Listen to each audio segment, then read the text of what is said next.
Hi everyone, myself Ishika Sharma, and today we are going to study from the silk, and this is the video of part 2 of the chapter number 3, Fiber to Fabric, class 7th. So let's start on the page number 28, 3.2, silk. Silk fibers are also animal fibers. तो silk fibers कौन से fibers होते हैं? They are also animal fibers. Silkworms spin the silk fibers. तो कौन spin करता है? Silk fibers. You can underline it. Silk fibres को कौन स्पिन करता है? Silk worms. The rearing of silk worms for obtaining silk is called sericulture. तो जो रियरिंग होता है सिल्क वॉर्म का फॉर ऑप्टेनिंग सिल्क उसको बोलते हैं हम sericulture. Find out from your mother aunt और grandmother the kind of silk saris they have. तो आप लोग सब अपनी मम्मा से पूछ सकते हो और उनसे उनके पास से देख सकते हो कि किस टाइप की सिल्क साड़ीज़ होती हैं. List the kinds of silk. तो अलग अलग टाइप के सिल्क होते हैं. Before we discuss the process of obtaining silk it is necessary to know the interesting life history of the silk moth. तो ये बहुत नेसेसरी है कि लाइफ हिस्ट्री क्या होती है सिल्क मॉथ की, कैसे क्या वो लोग सर्वाइव करते हैं. So life history of silk moth. The female silk moth lays eggs from which hatch larvae which are called caterpillars or silkworms. तो सिल्कवॉर्म्स कहाँ से आते हैं? जो फीमेल सिल्क मॉथ ले करती है एग्स उसमें से हैच होते हैं जिसको हम लावा, जो लावा होता है उसको हम सिल्कवॉर्म बोलते हैं, कैटरपिलर्स बोलते हैं. They grow in size and when the caterpillar is ready to enter the next stage of its life history called pupa. तो वो ग्रो करते रहते हैं साइज़ में और जब कैटरपिलर रेडी हो जाता है नेक्स्ट स्टेज में जाने के लिए तो उसको हम बोलते हैं pupa. What do we call it? Pupa. It first weaves a net to hold itself. फिर प्यूपा जो होता है एक नेट जैसा बनाता है अपने आसपास. They it swings its head from side to side in the form of figure of 8. वो कैसा बनाता है? फिगर ऑफ 8 बनाता है, स्विंग करता रहता है अपना head. During these movements of the head, the caterpillar secretes fiber made up of made up of just a second made up of protein. तो वो सिक्रीट करता है एक जूस जो प्रोटीन से बना होता है which hardens on exposure to air and become silk fibre. और ये जो जूस होता है जब वो एक्सपोज होता है एयर से तो वो हार्ड हो जाता है, सिल्क फाइबर बन जाता है. Soon the caterpillar completes cover itself by silk fibers and turns into pupa. तो कैटरपिलर क्या करता है? अपने आप को पूरा इजीली कवर कर लेता है और फिर प्यूपा में टर्न हो जाता है. This covering is known as cocoon. ये जो कवरिंग होती है उसको हम क्या बोलते हैं? Cocoon. The further development of the pupa into moth continuous inside cocoon. और जो फर्दर डेवलपमेंट होता है प्यूपा का मॉथ में inside the cocoon, fibres are use for weaving silk moth. Silk fibres are use for weaving silk. तो जो silk fibres होते हैं जो हम ऑब्टेन करते हैं प्यूपा से तो उससे क्या बनाया जाता है? सिल्क क्लॉथ बनाया जाता है. Can you imagine that the soft silk yarn is as strong as comparable thread of steel.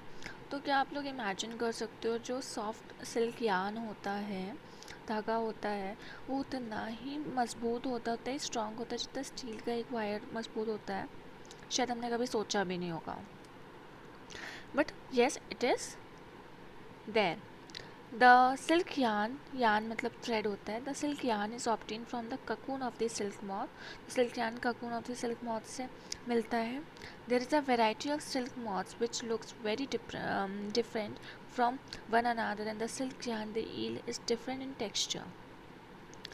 तो बहुत टाइप के सिल्क यार्न्स होते हैं, अलग अलग डिफरेंट टेक्सचर्स के होते हैं, shiny, smooth, coarse etcetera. The tussar silk, muga silk, kosa silk etcetera. तो ये सारे नाम थे सिल्क के. तो यू कैन अंडरलाइन इट. यहाँ पे 3 टाइप के एग्जाम्पल्स दिए हुए हैं. क्वेश्चंस आते हैं ऐसे कि नेम द 3 टाइप्स या name the 2 different types of silk. तो you can write over there tussar silk and muga silk या kosa silk, whatever you want to write. Are obtained from cocoons spun by the different types of moth. The most common silk moth is the mulberry silk moth. सबसे common silk moth कौन सा है? Mulberry silk moth. The silk fiber from the cocoon of this moth is soft. जो silk fiber है cocoon का वो इसका बहुत soft होता है. लस्टरस होता है, लस्टरस मीन्स शाइनी होता है, elastic and can be died into beautiful colours. Elasticity भी उसकी अच्छी होती है और बहुत अलग अलग कलर्स में उसको आप डाई कर सकते हैं। Sericulture. Sericulture or culture of silkworms is a variety of old occupation in India. Sericulture बहुत old occupation है इंडिया में। India produces plenty of silk on a commercial scale. और इंडिया में बहुत ज़्यादा सिल्क प्रोड्यूस होता है on a commercial scale, मतलब for the business of the silk के लिए। Activity 3.5. Collect pieces of silk cloth of various types and paste them in your scrapbook. You can find them in tailor's shop among the heap of waste cut pieces. तो activity 3.5 में आपको क्या करना है, you have to just take a scrapbook. आपको scrapbook लेना है and then आपको अलग अलग डिफरेंट टाइप्स के जो सिल्क आते हैं वो आपको पेस्ट करना है छोटे छोटे पीसेस में। In India, women are significantly involved in various kinds of industries related to silk production. ज़्यादातर women industries में वहाँ पे रहती हैं, काम करती हैं, जनरली सिल्क इंडस्ट्री में बहुत रहती हैं। These are rearing of silkworms, reeling of silk from cocoons, and processing of raw silk into fabrics. By their enterprise, they contribute to the nation's economy.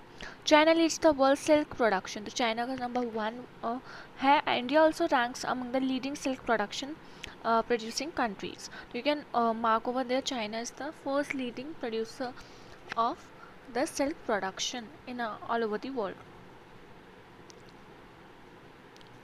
Take help of your mother, aunt or teacher and identify the types of silk such as mulberry silk, tassar silk, eri silk, munga silk, etc.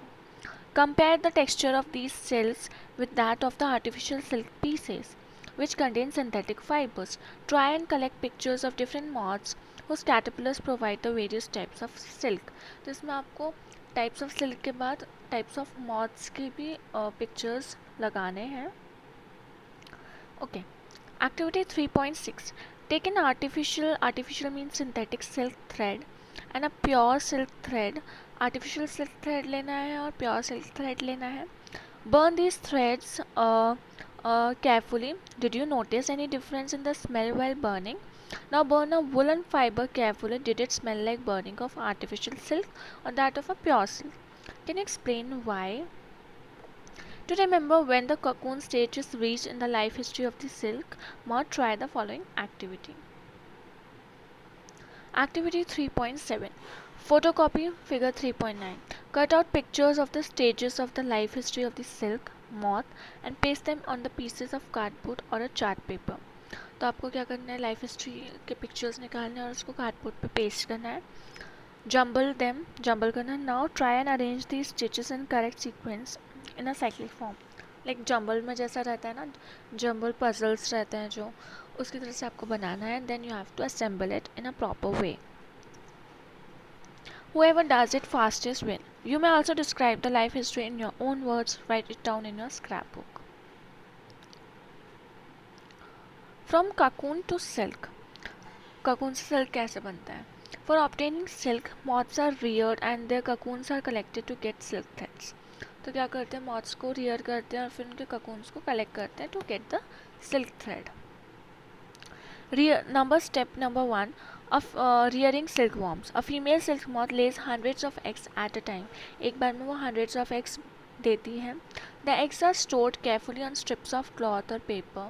और eggs को paper पे या strips of cloths के strips पे अच्छे से store कर लेते हैं. And sold to silkworm farmers. और किसको सोल्ड कर देते हैं, silkworm farmers को. The farmers keep eggs under hygienic conditions and under suitable conditions of temperature and humidity. और फिर फार्मर्स क्या करते हैं, उनको अच्छे से अच्छे हाइजेनिक कंडीशन में अच्छी साफ़ सुथरी जगह रखते हैं और सूटेबल कंडीशंस में रखते हैं, जिसकी वजह से वो अच्छे से हैच हो. The eggs are warm to a suitable temperature for a larva to hatch from eggs. और एक सूटेबल टेम्परेचर पे उनको वार्म करते हैं, मतलब गर्म करते हैं. This is done when mulberry trees bear are fresh crops of leaves. और ये कब होता है, जब मलबरी ट्रीज के फ्रेश लीव्स होते हैं. द लार्वा कॉल्ड कैटरपिलर और silkworms eat day and night and increase enormously in size. और वो रात दिन खाते ही रहते हैं और वो अपना साइज इंक्रीज करते जाते हैं. You can see in the life cycle, ये जो पिक्चर दिया हुआ है. Discovery of silk. The exact time of discovery of silk is perhaps unknown. Exact time नहीं पता है उसका. According to an old Chinese legend, the Empress Si Lang Chi was asked by the Emperor Huang Ti to find the cause of the damaged leaves of mulberry trees growing in their garden. तो उन्होंने क्या बोला? उन्होंने बोला कि आप जाके find out करके आओ हमारी मलबरी ट्रीज क्यों डैमेज हो रही है. The empress found white worms eating up mulberry leaves. She also noticed that they were spinning shiny cocoon around them. Accidentally, a cocoon dropped into her cup of tea and tangle of delicate threads separated from the cocoon. Silk industry began in China. Silk industry कहाँ से start हुई थी? China से.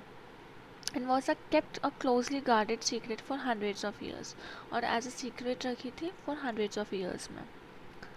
Later on, traders and travelers introduced silk to other countries. The route they traveled is still called the Silk Route. और वो जो route से वो travel करते हैं उसको अभी तक Silk Route बोलते हैं. The larvae are kept in a clean bamboo trays along with freshly chopped mulberry leaves. तो लावा को कहाँ रखते हैं? बैम्बू ट्रेस के उधर रखते हैं जहाँ पे फ्रेश मलबरी लीव्स रखी जाती हैं. After 25 to 30 days, the caterpillar stop eating and move to tiny chamber of bamboo in the tray to spin cocoons. और 25 से 30 days बाद वो लोग मूव कर जाते हैं स्पिन करने के लिए cocoons. Small racks or twigs may be provided in the trays to which cocoons get attached. The caterpillar or silkworm spins the cocoon inside which develops the silk moth. तो वो spin करना start कर देते हैं उसके अंदर silk moth develop हो जाता है. Processing silk. A pile of cocoons is use for obtaining silk fibres. तो बहुत सारे पाइल मतलब बहुत सारे जो cocoons होते हैं उनको यूज़ करते हैं सिल्क फाइबर्स को ऑब्टेन करने के लिए.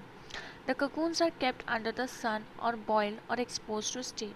और जो cocoons होते हैं उनको under the sun रखते हैं, boil रखते हैं और exposed to steam रखते हैं warmness देने के लिए. The silk fibers separate out. The process separate out. और silk fibers क्या होते हैं? Separate out हो जाते हैं. The process of taking out threads from the cocoon for use of silk is called reeling of silk. तो reeling of silk क्या होता है? The process of taking out threads from cocoon for use. Taking out of threads from the cocoon is called reeling of silk. Reeling is done in special machines. आजकल तो machines में करने जाने लग गए हैं reeling, which unwind the threads of fibers of silk from the cocoon. तो ये fibers को जो होते हैं वो निकाल लेते हैं. Silk fibers are then spun into silk threads which are woven into silk clothes by weavers. और इसके बाद क्या होता है silk fibers जो निकलते हैं that are spun into silk threads उसको silk threads में spun कर लेते हैं और फिर और वो ही silk thread फिर silk cloth में spun हो जाती है. Here we complete our chapter. यहाँ पे हमारा चैप्टर कंप्लीट हो जाता है. इसका पार्ट 1 हम पोस्ट कर चुके हैं और आपके बहुत ज़्यादा लाइक्स और कमेंट्स भी आए हैं और व्यूज़ भी आए हैं. आई होप आपको मेरे वीडियोस पसंद आ रहे हों और ये मैंने जितना हो सकता है अच्छे से मैं समझाने की कोशिश कर रही हूँ. और अगर कुछ प्रॉब्लम होती है तो you can comment it in the comment box. I hope इसके जो एक्सरसाइजेज हैं, कीवर्ड्स हैं, क्वेश्चन आंसर्स हैं वो मैं next part of the video में डालूँगी. तो प्लीज़ उसको भी वॉच करिएगा. Thank you guys for watching it. और ऐसे और वीडियोस देखने के लिए हमारे चैनल को सब्सक्राइब करें, शेयर करें और कमेंट करें. Thank you guys.